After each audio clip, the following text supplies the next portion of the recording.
There was something I saw here that I wanted to come back to. Was it here? Yeah, it was here. It was that line, "We proclaim your glory to the nations, your praise to the ends of the earth." That line grabbed me. When we were reading it, given some of the stuff that we've talked about over the last years, we've talked about Christian nationalism, we've talked about legalism, we've talked about prosperity gospel, we've talked about seven mountain dominionism. We've talked about all of that, all of those out there theologies, and here's that line. "O come, let us sing to the Lord. Let us rejoice in the rock of our salvation. We sing to you, O Lord, and we bless your name and tell of your salvation from day to day. We proclaim your glory to the nations, your praise to the ends of the earth." And as we were saying those words, my brain sort of filled up with all of the different talks we've done, all of the different talks that I've offered, all the different conversations we've had about all those things that I just mentioned, Christian nationalism and dominionism and prosperity gospel, and just the attachment of politics to religion, especially in the US, but we do see shades of it here, and we see it in Europe as well. And then, was it Saturday, we were talking about the church and how fewer people are calling themselves Christians. Fewer people are identifying themselves as Christians. And we talked about why that might be and what that might look like and all.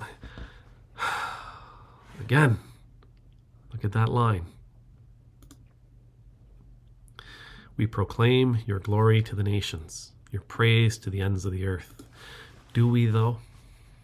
Do we proclaim your glory to the nations, your praise to the ends of the earth?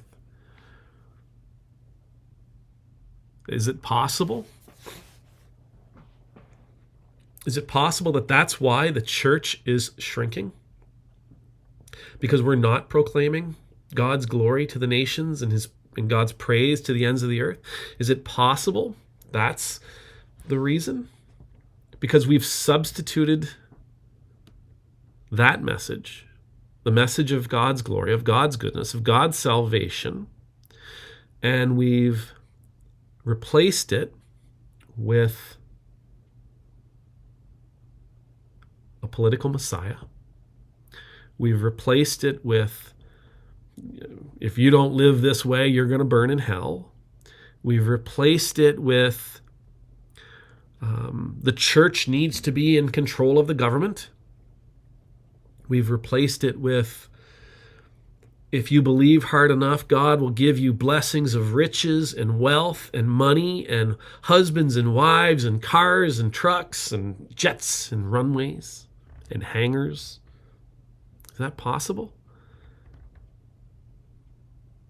What would it look like if, as church, we were proclaiming God's glory to the nations?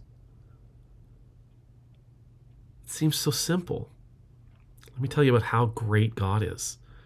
Let me tell you about how great God is. Let me tell you about all that God offers. Let me tell you about the teachings, the freedom, the liberation that comes from embracing this message, from living this way. Let me tell you about that. No. We've replaced that message.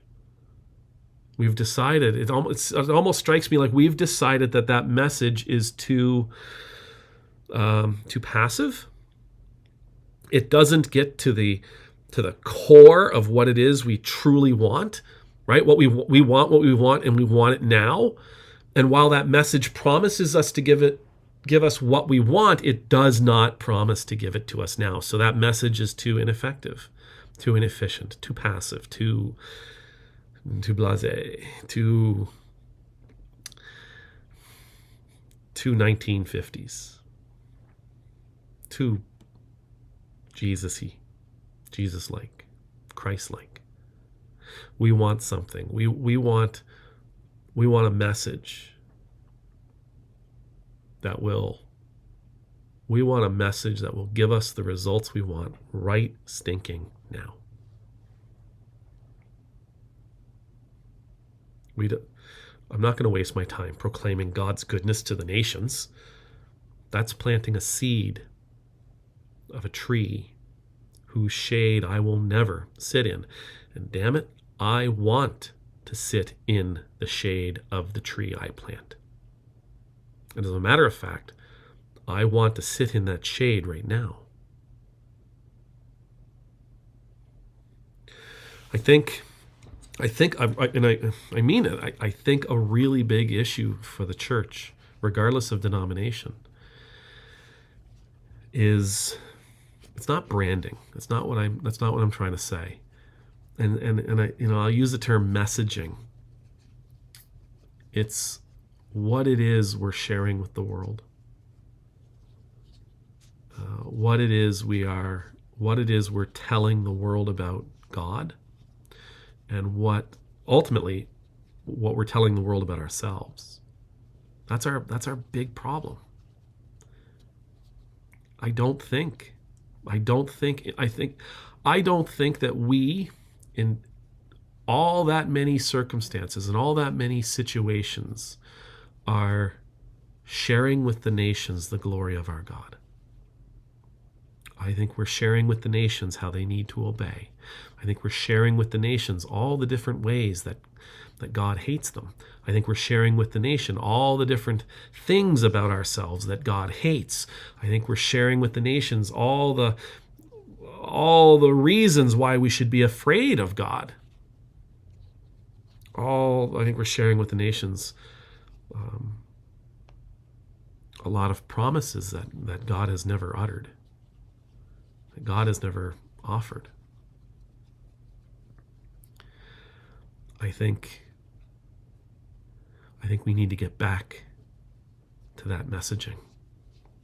I think we need to work, we need to endeavor to diligently, actively, and intentionally get back to sharing with all the nations of the world just how amazing God is, just how liberating this life following God is, how incredibly powerful living a life of love is. Amen.